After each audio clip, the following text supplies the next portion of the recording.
Microphone checker, microphone checker. 1, 2. Looks like we are working.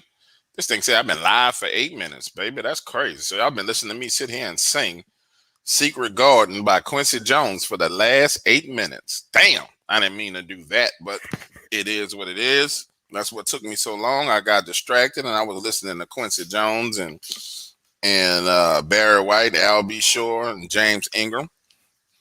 All right, so ladies and gentlemen, I am pretty confident that you can hear me. And we're going to do a quick deep dive into some more of my Dogman data points. Gentlemen in the chat, hello, how are you? I hope life is treating you well. I'm pretty sure I have a mad echo right now. I mean, it's probably insane. There is literally nothing I can do about it. I can try and talk into this freaking microphone muffler thing, but that shit is disgusting. So you're going to have to deal with it. You dig? But like, as you know, there's literally no carpet in here. Okay, of course, this phone call comes while I'm online. I don't know who the hell you are, but bye.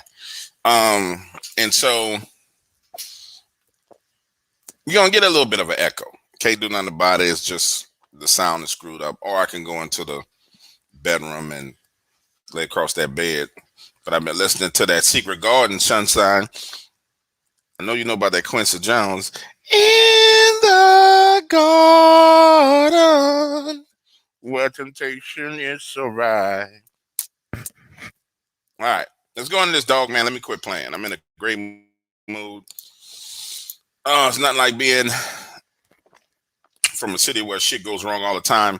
And so when shit goes sideways, you just like, whatever. All right, this is the tab I'm sharing. So Dogman Deep Dive. Behavior observations based on terrain.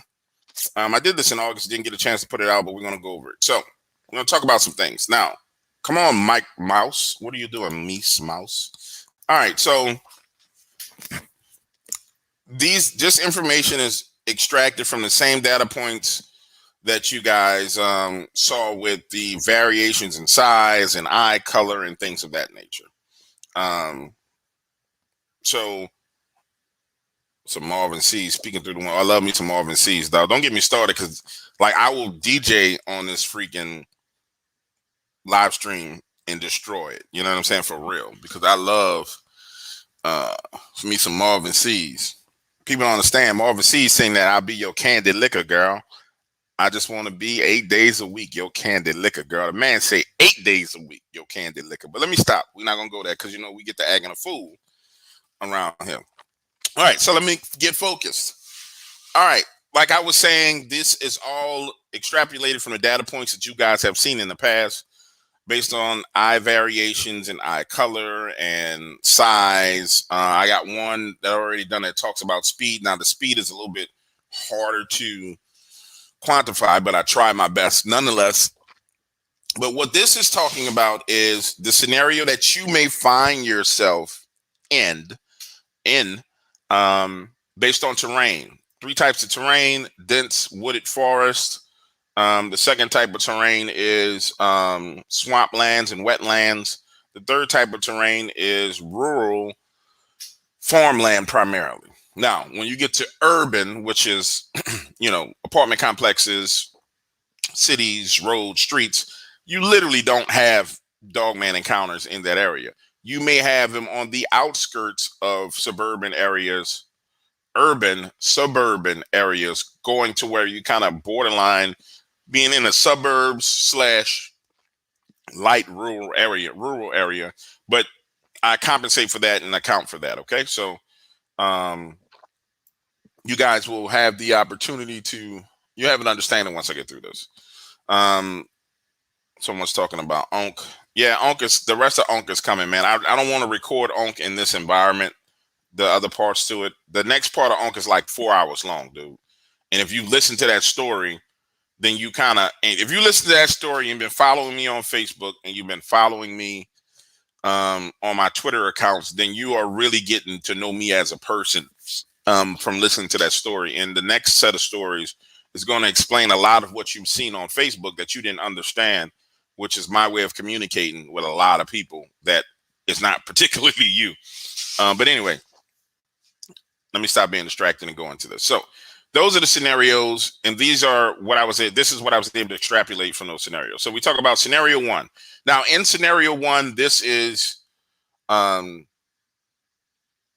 linchpin for scenario one is these are unintentional encounters. Whoa, what happened there? All right, here we go. Let's go.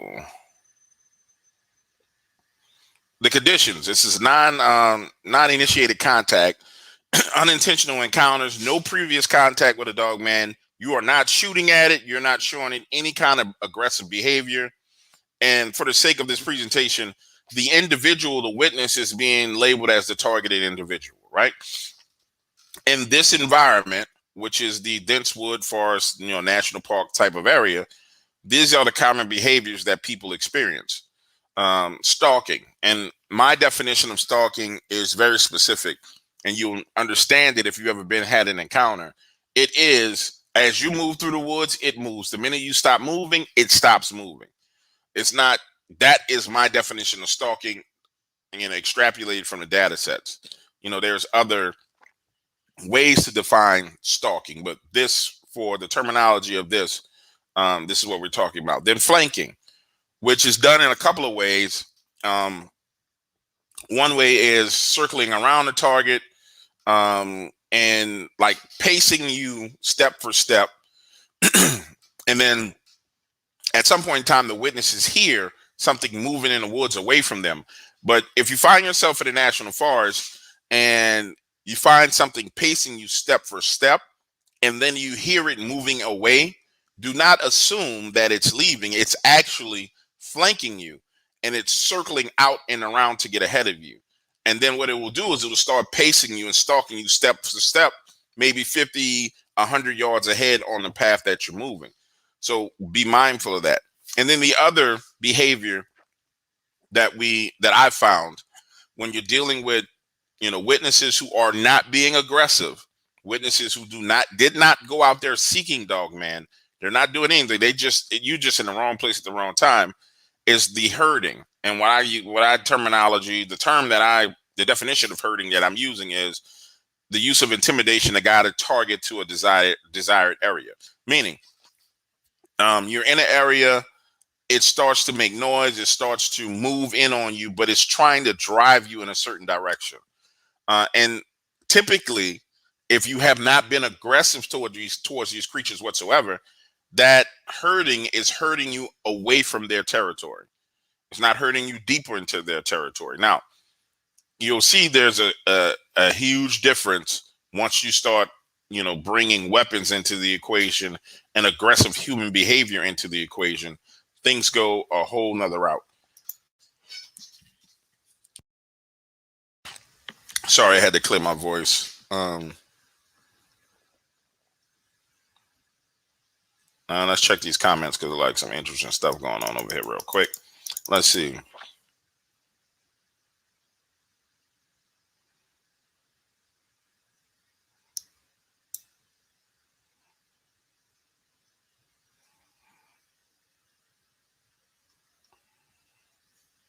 All right, let's go. All right, let's go to the next part of the presentation. That's just a conversation about the blue eyes. What's up, Sean? Good to see you here.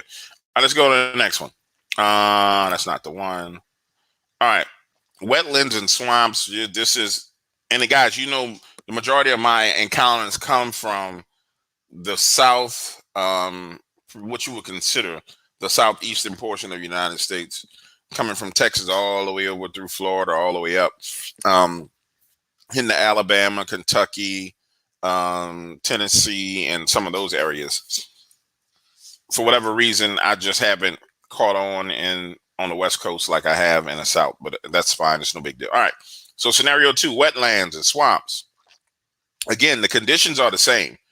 This is a person who's there. They're not looking for dog man, no previous contact, no shooting, no aggressive behavior on their part. The tactics they're not kind of different. They are different in the swamps, and it's a significant difference. So stalking in the wetlands and the swamps is not only done on land, but it's done from tree to tree. And there's a significant difference between the stalking on land and as they're moving in trees, because the tree movement is very intrusive and very obvious to you as the target, meaning you know something's there in the tree. The problem that you run into if you find yourself as that person who's having that unintentional encounter and you hear it in the trees, it's not necessarily a warning sign because they do other things to warn you. It's really an attack, a sign of an attack or an ambush. So you want to be mindful of that. I'm walking around in the swamps, you know, freaking going down to go catfishing or crabbing or gator hunting, and something big is in a tree. That is not a sign of I want you out of my territory. That's a sign of I'm about to eat you. And I want you to be mindful of that. Period. There have been a number of accounts that I've talked to people out of Florida. Some of them people don't want me to share where they have come down out the trees after them. And that's how I know this is pure ambush, pure I'm about to eat your ass attack. All right. The other frightening thing about the swamps is something that people don't really talk about a lot. The flanking in the swamps is a lot different.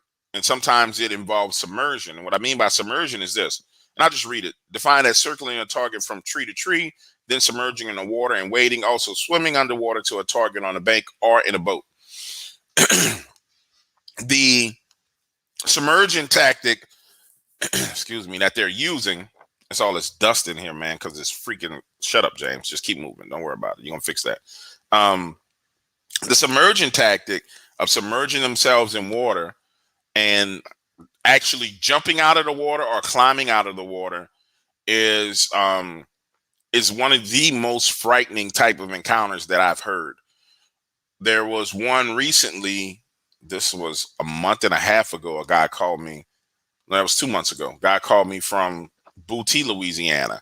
And in Booty, he's out catfishing, like noodle catfishing, where they take these PVC pipes and these like styrofoam noodles and they toss them in the water. And, you know, you can do like 25 of them per person. And, you know, it floats on the water. And then when you catch a catfish, the freaking catfish drags this floating gigantic noodle around. You ride up in your boat, pick it up and put the catfish in the boat, right?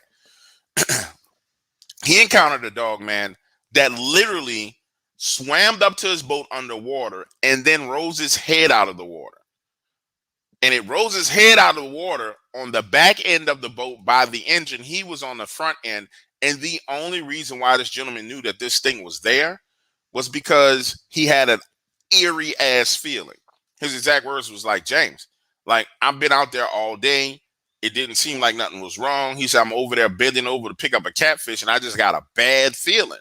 And he said, I'm looking at the back of the boat. And when I look at the back of the boat, I see these gigantic ears coming up out of the water. Then I see the eyes. And he's like, man, I'm freaked out. I said, well, how did you get away? He had already been using a trolling motor at the front to get from spot to spot to pick up his noodles. So he just hit the trolling motor as fast as he can go and then pulled away from it. So that's one of the more frightening things. You don't really hear much about that in interviews and stories. Herding also. In this case, you experience herding in the swamps, and it's typically out of the territory unless you're just in an area where you ran into a bunch of hungry dogmen and they herd you into an ambush. But normally you're being moved out of the area. Like even the guy who I just told you the story about, like if it wanted to flip over his boat, it could have flipped over his boat. I think it wanted him out of that freaking area. And so it got what it wanted and he got the hell out of there. All right, let me go back and check.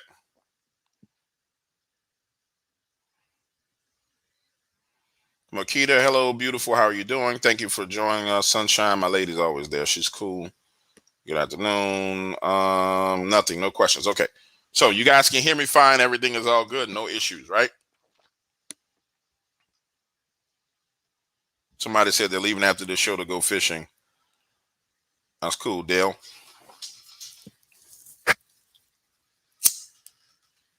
All right, next one. And I'm not sure how big this is on my screen. Let's do this. Maybe that'll make it bigger. Let's try this. All right, this might work out a little bit better. All right, scenario 3 in terrain, and scenario number 3 is rural, residential, and just typical rural areas. Um, there's a couple of things that you need to be concerned about if you butt up to a national forest. Um, if you butt up, your property butts up to a river or a creek or a stream, and especially crop location and farming land, and this is where these encounters come from. But these are kind of the terrain conditions, and we're still with the normal conditions of you're not doing anything, you're not looking for Dogman, you're not trying to hang out with Dogman, none of that. But their tactics and behaviors change. And the number one thing that changes is the revealing. When you come to residential areas where, like this, they actually reveal themselves, showing themselves to the targeted individual. And I've come to the conclusion that revealing is both an aggressive and a curious behavior. And what I mean by that is this: I'm 9 foot tall, freaking werewolf, basically, right? With the ability to hide and disguise myself, but I show myself to you, number one, as a form of intimidation, but also as a form because I'm curious to see how you react to my presence. And you know this to be true. Now I know this to be true because in so many encounters, they reveal themselves, and then based on how that person behaves, it dictates their future behavior, right? So, for example, everybody's heard about someone who shot Dogman because they saw it. It actually allowed them to see it. They shot it. It came back and acted a damn fool. There's also been people who saw Dogman and just put their head down and bowed down and backed away and went on about their business and never had a problem with them. There have been people who've seen Dogman and threw something at it, and then the next day it threw something at them. So I believe that from this creature's perspective, not from the human perspective, but from its perspective, it's not only a form of intimidation, but it's kind of a curious intelligence gathering behavior on their part to see how you're going to react to their presence. And then they dictate their behavior on that. Once you start getting into rural areas with houses, now that's when you're peeping through windows and doors starts. Again, I believe that's more curious, true curious behavior. Like, okay, let me see what's going on in this house. And then the stalking around the house is significantly different from the stalking in the woods or in the swamps. Stalking around the house is typically done from trees, like in the tree watching you. And if you go back and listen to a number of my encounters, you'll find that it's a significant amount of times that these things are in actual trees and they're watching the house from the tree. All right, moving on to the next one.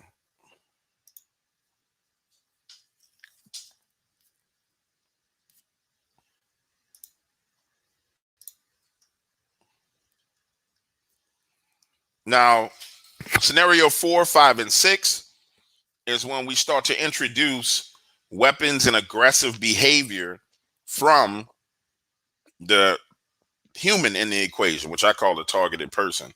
Once we start to introduce aggressive behavior into these encounters, things change significantly. I mean, they really, really do change significantly.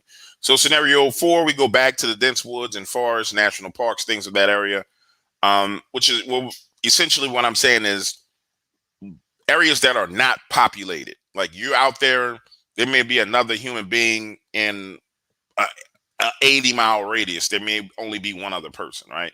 Or, you're just out there on your own. The conditions change, but you're not. And what I mean by conditional changes, I mean simply you're not intentionally looking for Dogman, but you have a weapon, you provoked a shooting, or you're provoked to be behaving aggressively out of fear. And that could include, oh, I see a Dogman, I throw a rock at it, I see a Dogman, hey, get out of here. Trying to treat it like a bear, like, hey bear, you're doing aggressive things that are perceived as aggressive to this creature. To you, you're just trying to defend yourself and figure out what the hell to do. But the perception to it is that you're being aggressive. Now, here is where the tactics and behaviors really, really diverge, and you'll see it. You get the normal stalking, you get the normal flanking, but this is where your vocalizations come in.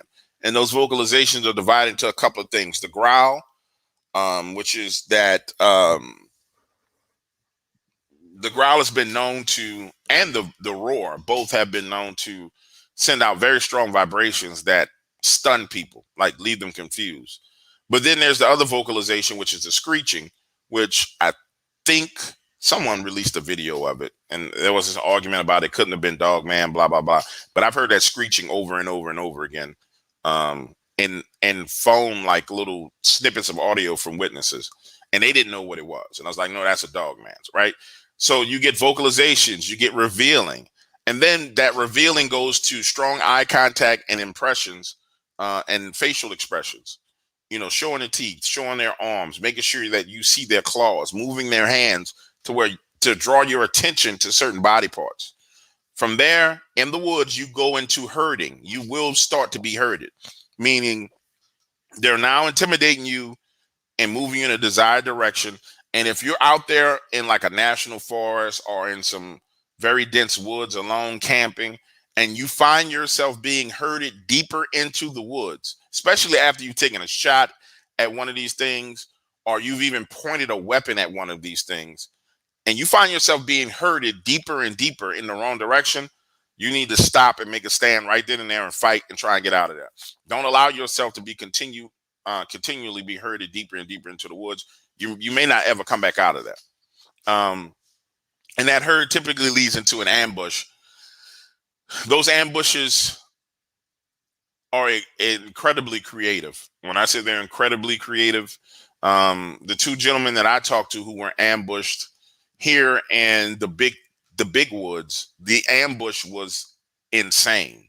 It was not only had they been flanked on both sides, they were being herded from the back and then had been flanked on both sides. And imagine you're headed through the woods, walking straight.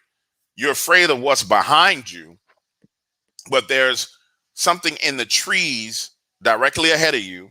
And then they're angling in on, let's say this is 90 degrees. Let's say this is 90 degrees going forward.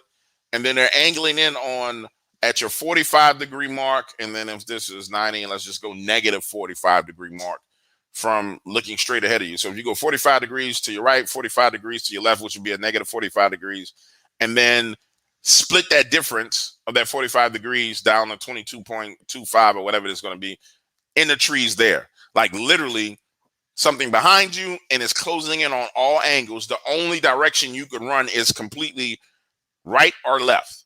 Like you can't go forward because you're trapped. You can't go back. The direction you can go is right or left. And they felt like, and they believed that that was designed to split the two of them up. You know, after extensive conversation, and these guys are like real hunters. They was like, Dark Waters, like that shit was created to split the two of us up. It was intentionally done to split us up. And it almost worked, but out of fear, they stuck together. So the tactics of ambushing is something that you really need to be mindful of if it's combined with everything else here. If it's combined with, you know, the stalking, just think of it as like a progression. Okay, I'm in the woods. I have my weapon. I pointed at this thing. Now it's stalking me. Now I hear it moving off and it's flanking me. I've heard vocalizations or screeching and roaring. It showed itself to me. When it showed itself to me, it made eye contact with me. It gave me impressions or gave me expression, showed its teeth, brought attention to his claws or his arms or his ears. And now I'm being herded. And if you get to the point to where all those checks, you know, the boxes are checked and you're being herded, didn't know you're being herded into an ambush, right? Hold on one second.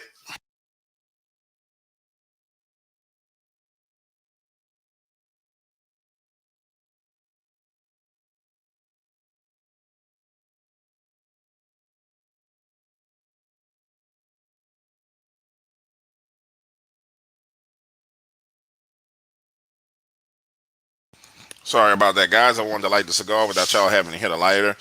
I'm going to take care of your 503 error today. I have to get my, one of the many things that went wrong over the past 14 days is my old cell phone just all of a sudden just went dead and wouldn't charge. And so I have to add all my email accounts back to my phone because I would fix the 503s on my phone. Like the minute you email me with a 503 error and I saw it, I would just log in and fix it. So I'll be taking care of all that today.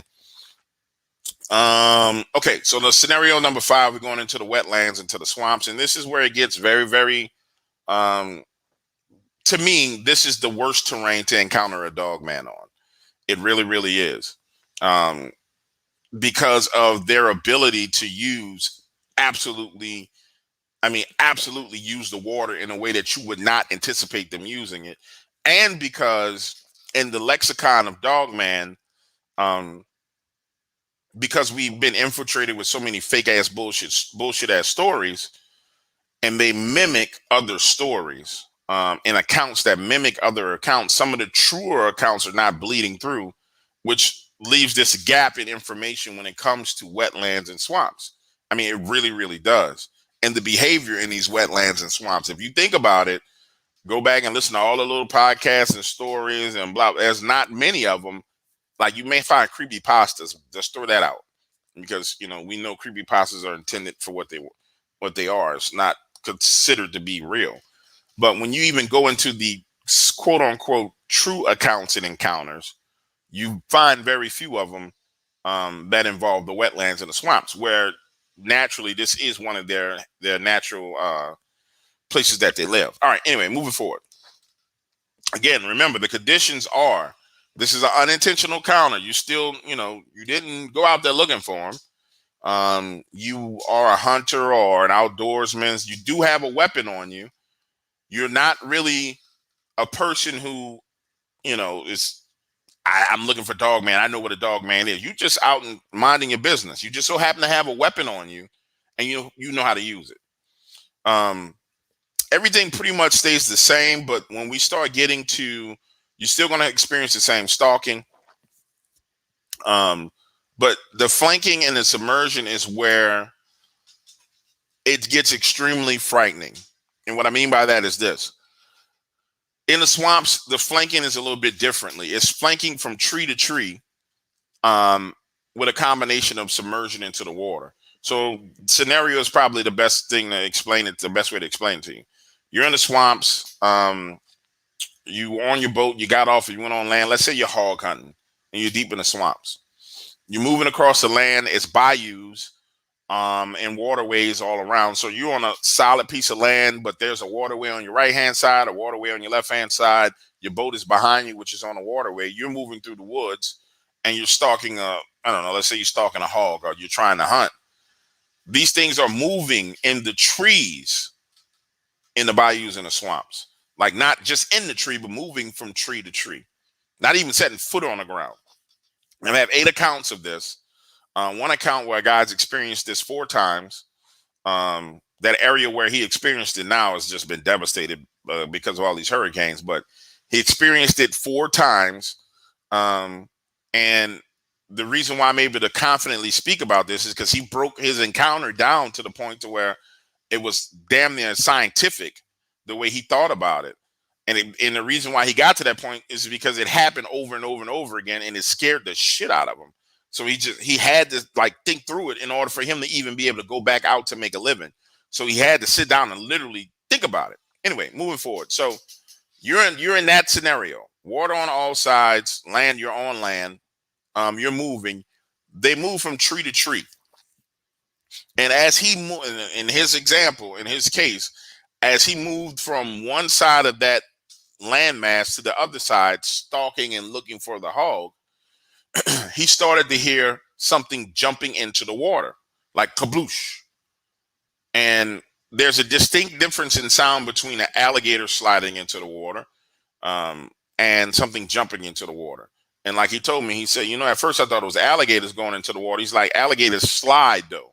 He was like, and it's brush back there, and I'm making sure I'm stumping around hard to run off the gators and make sure that they know I'm there, because gators don't want to just attack you. They rather avoid you unless you just run upon a real hungry gator. He's like, but gators slide into the water and makes a different sound. He's like, I'm used to the sound of a gator sliding into the water. He said, but this was a kabloosh into the water. And what he found himself, the scenario he found himself in was being cut off from his boat. Not only being cut off from his boat from the tree, but being cut off from this boat as far as like crossing over a bayou to go to another one to actually get in the water and swim back around to his boat. And that's how afraid he was. So again, put your hand in front of you and spread your fingers. The three fingers that are pointing forward are the land that you're on. The finger on your right hand side, or your thumb, and then your other finger, whichever way you want to use it. The extremity fingers are the waterways which are around you. He's moving across left to right, and he hears a kabloosh into the water as he's going towards, whatever finger it is, if you're using your left hand, moving towards your thumb. And he realizes that something has jumped into the water. But as he's now realizing it's not an alligator and it damn sure ain't no boar, it's something weird, and he wants to backtrack back to the boat and get out of there. Now there's one in a tree. And so now he's trying to work to the other side of the bayou, which will be your opposite side, to get into the water and either go into the other piece of land and swim around, or just trying to get away, swim back around to the boat. And he found himself boxed in on all angles to where he had no choice but to go forward. And that's the herding that we're talking about. Now, in his case, he didn't get the growling and the roaring. He did get the screeching, and he did eventually get them revealing themselves to him to the point to where he could see them. Now, in his case, the conclusion that he's come to is that area where he liked to go do his hunting was just an area he didn't need to be in, because they actually let him out of the area. So he came to the conclusion that was an area he didn't need to be in. And in my opinion, he got extremely lucky. Somebody saw my notifications. I'm trying to see.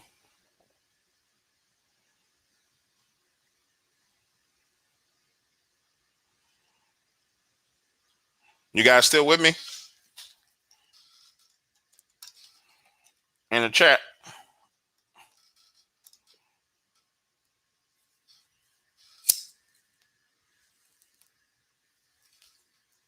Kind of hard to tell because people talking about all kind of stuff.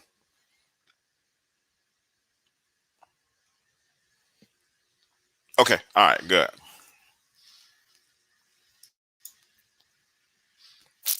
So for those of you who are outdoorsmen, again, if you find yourself in wetlands, swamplands, marshes, and you start observing these behaviors, then you want to look for the stalking is the first behavior, but you want to look for, number one, look for the flanking and the submersion, meaning have in your mind that, okay, if this is what I think it is, I don't know if you saw signs. Let's say you saw a gigantic canine prince.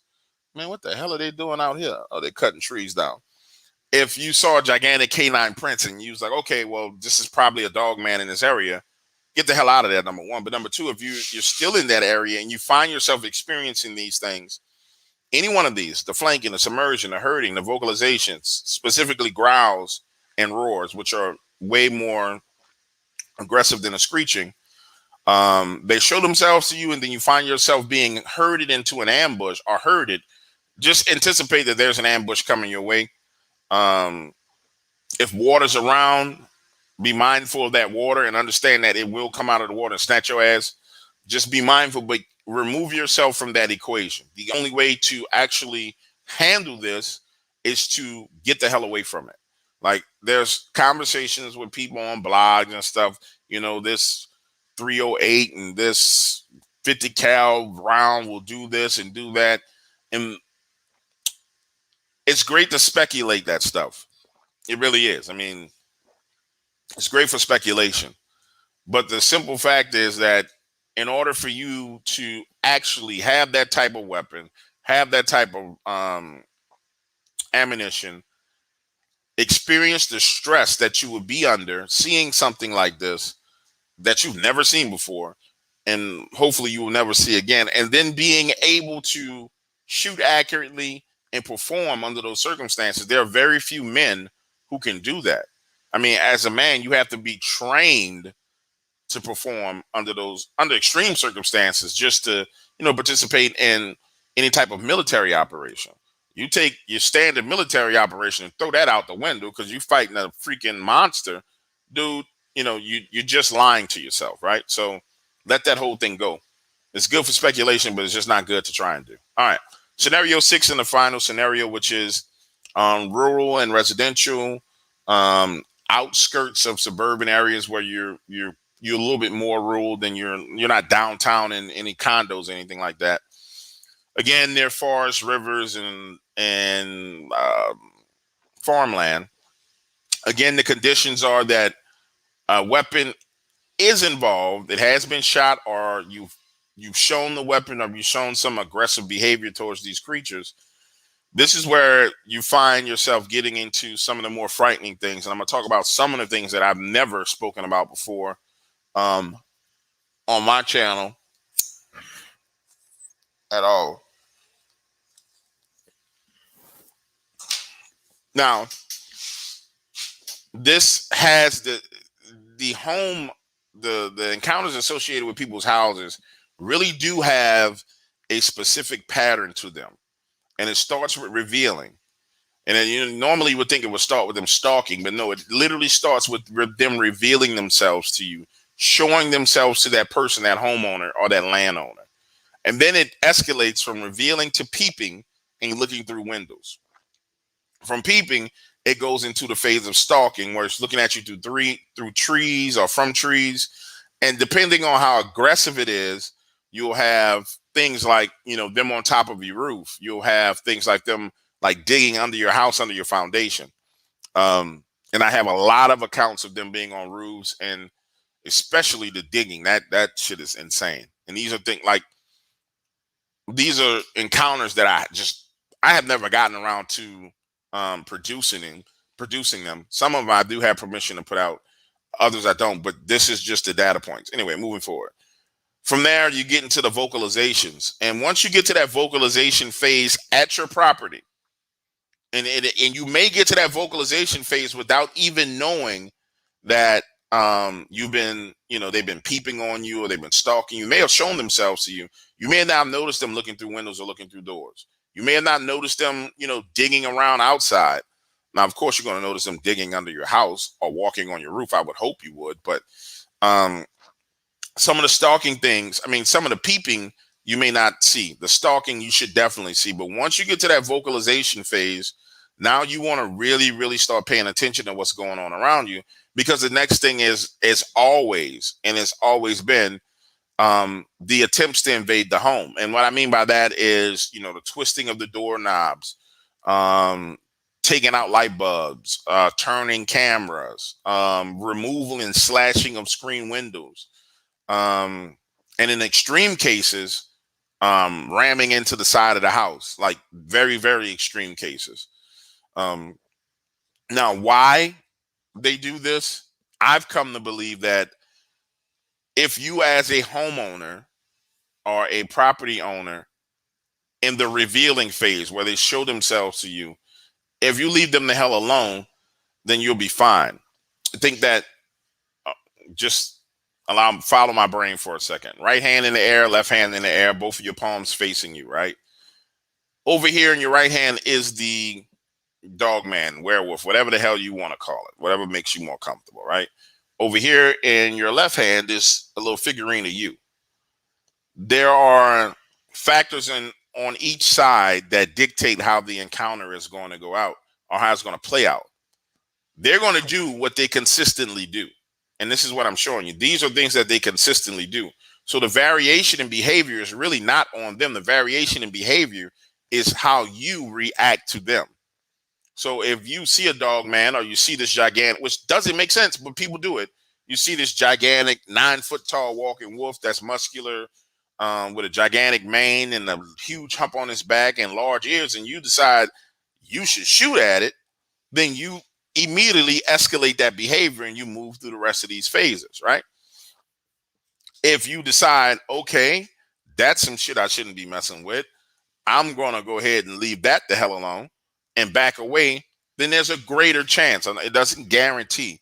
There's a greater chance it's going to go on about his business. Now, there's been encounters where people have done that and it still acted a fool. So I'm not guaranteeing you anything. I'm just saying there's a greater chance. And in this scenario, you really want to just survive this shit. And you don't want that kind of stuff hanging around your house and bothering you and your family and killing your dogs. All right. Anyway, so we get to the attempted home invasion phase, which is doorknob turning, light source manipulation, camera manipulation, and it doesn't really make much sense why they do this when they have the ability to actually come into the house and get you if they want to. Um, and I believe this attempted home invasion phase where they're starting to meddle with your home and touch things. I think that also is dictated by your reaction um, to them. Like it's almost like a tick for tack thing. In a lot of cases, when we got to this attempted home invasion part, it was a homeowner who encountered the dog man, initiated an aggressive reaction with him.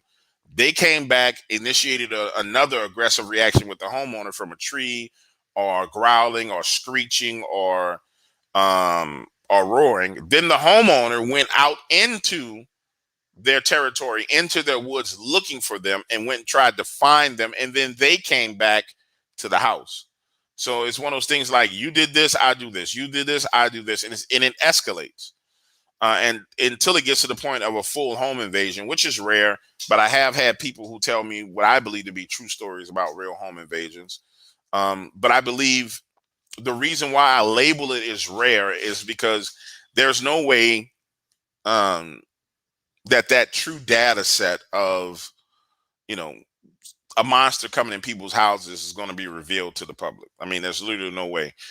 Jeff Nataloni, who's a good friend of mine, Jeff has done some great work in dissecting, um, has done some really great work in dissecting the news articles and the stories about some very strange and mysterious deaths and disappearances that could be associated with Dogman. I don't really care to dig deeper into the home invasion portion of it when there's somebody else who's out there. And when you talk about home invasion and we talk about bloody attacks, you can throw that in there as well. I don't really care to dig much deeper into that, but when someone else is doing it, because it doesn't make sense for two good researchers to be researching it, I can have Jeff on to talk about it if you guys like. I'm pretty sure he'll come over and talk about some of the things that he's found. But in my opinion, that's rare, and it's not necessarily rare because of the behavior of them. It's rare because of the access to the information. If a dog man came through your back door and snatched your ass out of your house, you're not and took you off into the woods and ate you, there's no way I'm going to know about it. There's no real way I'm going to know about that person who was taken. Just like the people who've been taken in the woods while they're hiking and all that stuff. There's no way of quantifying that because they're gone. Only thing we have are the people who had the near death experiences and the near miss experiences. Those are the only information and data points that we can gather from those people who've been taken. We don't freaking know. We don't have any information on that. All right. So was that the last one? Yeah, that's it. I wanted to put that out for you guys. I'll take a few questions and then I'll get to working on and releasing this other Dogman encounter for YouTube, which happened earlier this year on the outskirts, well, actually in Cook County, Texas, when they had that snowstorm, which is a very terrifying encounter that left three houses in one neighborhood. All the people were hiding in one house together. That's how terrifying it was. Any questions?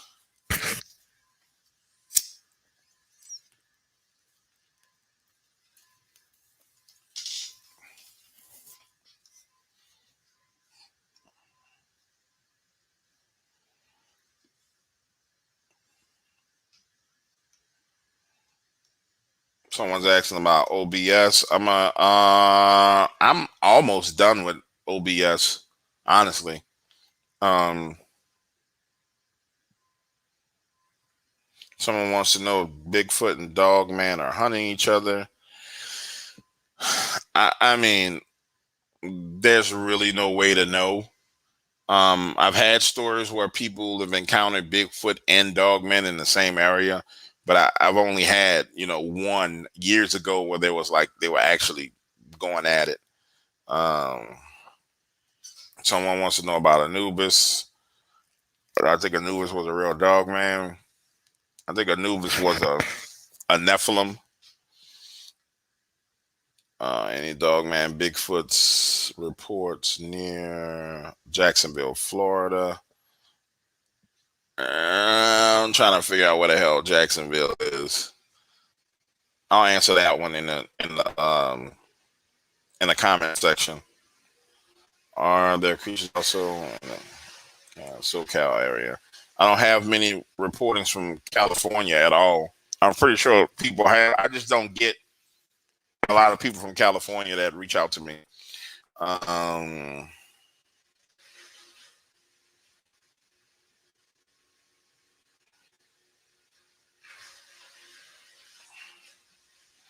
Yeah, I heard that interview with the guy who said he had Dogman as a pup. That was actually on Dogman Cams. I don't know. I don't believe anybody can have a Dogman as a puppy, but if the man has a right to tell his story, and you have to judge for yourself what you believe or not. Do I think Dogman activity will increase or decrease post Ida? I'm not sure about that. I know everything is tore the hell up, like to a point to where if I was them, I would take another goddamn route. And also, you have human beings in areas that they wouldn't normally be right now, especially like power line company crews and workers. They're way out in the middle of the woods trying to reinforce things and clear right away and cut back trees. So, I mean, I think that activity may slow down a little bit.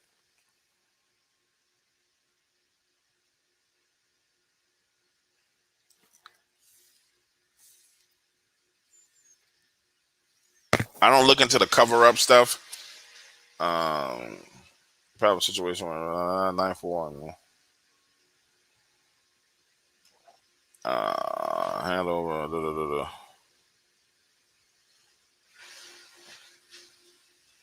Prophet Yang, I got that story done. I can do that. I can release that story on IamDogWaters.com about the guy who saw the freaking humanoid flying. Somebody talk about the elders. Okay.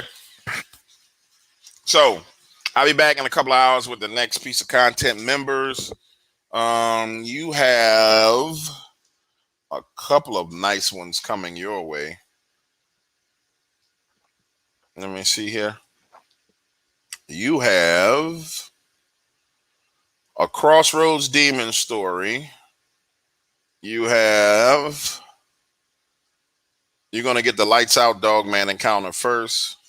Then you have like 4 or 5 more stories. And then you have Unk, the other 2 parts of Unk that are coming your way. So you guys got a lot coming. Everybody's got a lot of crap coming, man. I'm not playing. I'm not joking around. So anyway, ladies and gentlemen, I love you. It's been an hour. I need to get me some lunch. I wanted to get that information out to you. I hope you enjoyed it. And I will be talking because I do an interview with you one day. Do Bigfoot Dogman rape human women to behave differently? I interview with anybody, bro. You just got to send me an invite. As far as raping women, there's only really been one story about that, and that came from the Bigfoot Outlaws about 4 years ago. And I think it was a Bigfoot or a Dogman raping a woman.